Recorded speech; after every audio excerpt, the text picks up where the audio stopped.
Hello दोस्तों, जय हिंद। देखिए, आज अगर हम पॉलिटी के अंतर्गत बात करें तो आज भाग 4 ये पढ़ेंगे, जिसमें हमने अलग से इसको जोड़ा है ना। इसमें फंडामेंटल ड्यूटी की चर्चा की गई है, ना कि फंडामेंटल राइट की। किसमें? पॉलिटी के अंतर्गत यदि बात करें, पॉलिटी यानी संविधान, तो संविधान में यदि आज हम पार्ट यानी भाग की बात करें तो कौन सा भाग पढ़ेंगे? 4A।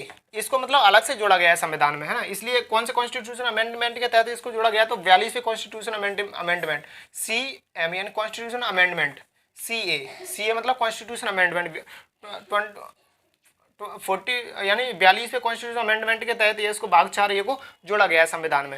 यही बात करें, इसकी सन की बात करें तो ये कब जोड़ा गया था? तो 1976 में इसको जोड़ा गया था, है ना, कॉन्स्टिट्यूशन। ये कौन सी सिफारिश पे जोड़ा गया था? तो ये स्वर्ण सिंह समिति की सिफारिश पे जोड़ा गया था। किस सिफारिश पे? स्वर्ण सिंह समिति की सिफारिश पर, समिति की सिफारिश पर,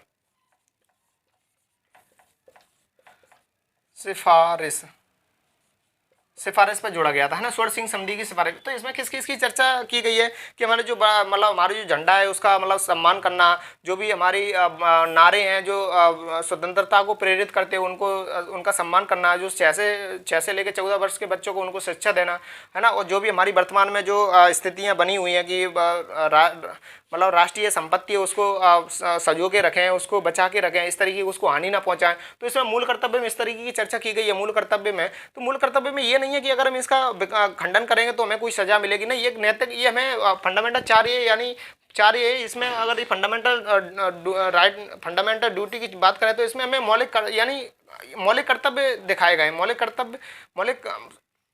मौलिक देखिए, कोई मौलिक कर्तव्य इस तरीके से हो जाता है कि किस तरीके से हम कोई माता पिता से इस तरीके को कोई बहस ना करें, तो वो हमारी क्या नैतिकता में देखने को मिलती है। तो इसमें नैतिकता का पाठ पढ़ाया गया है। तो इसमें हम इस तरीके के हम देख लेते हैं कि कौन सा चीज़ मतलब कौन कौन सी किस किस विशेषता रखनी चाहिए। तो सबसे पहले कि संविधान का पालन करना एवं उसके आदर्श संस्था, राष्ट्रीय ध्वज, राष्ट्रीय प्रतीक, राष्ट्रीय ज्ञान का सम्मान करना। अब देख, आदर्श संस्था क्या होता है? जैसे सुप्रीम कोर्ट है, संसद है, तो ये आदर्श संस्था है इस तरीके की, ठीक है ना। दूसरी बात करें, वहीं राष्ट्रीय आंदोलन को प्रेरित करने वाले आदर्शों को पालन करना, जो मतलब इस तरीके का कि राष्ट्रीय आंदोलन को प्रेरित, जैसे कि इंकलाब जिंदाबाद, खून तुम मुझे खून दो मैं तुम्हें आज़ादी दूंगा, इस तरीके की जो स्वतंत्रता को प्रेरित करते हैं उनको सजो के रखें, उनका सम्मान करें, उस तरीके की। दूसरी मौलिक कर्तव्य की बात करें तो इसमें आ जाता है मौलिक कर्तव्य देश की रक्षा करना तथा राष्ट्र की सेवा करना, यानी देश की रक्षा करना और राष्ट्र की सेवा करना, इस तरीके की इसमें मौलिक कर्तव्य हमें देखने को मिलता है, ठीक है। वहीं दूसरी बात करें कि देश के लोगों में नम्रता तथा भाईचारा को बनाए के रखना, ना। ऐसा नहीं कि आपस में गिराई युद्ध हो रहा है, लड़ाई हो रही है, ऐसा नहीं करना चाहिए। तो भाग 4 में मौलिक कर्तव्य में ये भी सिखाया गया है कि देश के लोगों में नम्रता, भाईचारा को बनाए रखना, एक दूसरे को भाईचारा के रूप में मतलब इस तरीके का डील करते रहना एक दूसरे को। अगले मौलिक कर्तव्य की चर्चा की बात की गई है कि देश की समृद्धि, गौरवपूर्ण संस्कृति की रक्षा करना, इस तरीके की चर्चा की गई है। वहीं बात कर सार्वजनिक संपत्ति की रक्षा करना, व्यक्ति तथा सामूहिक भलाई के लिए तैयार रहना, कोई भी किसी भी अगर राष्ट्र के हित में कोई भी कार्य करना पड़े तो उसकी भलाई के लिए हमेशा तत्पर रहना, और 6 से लेकर 14 वर्ष के बच्चों के लिए शिक्षा देना।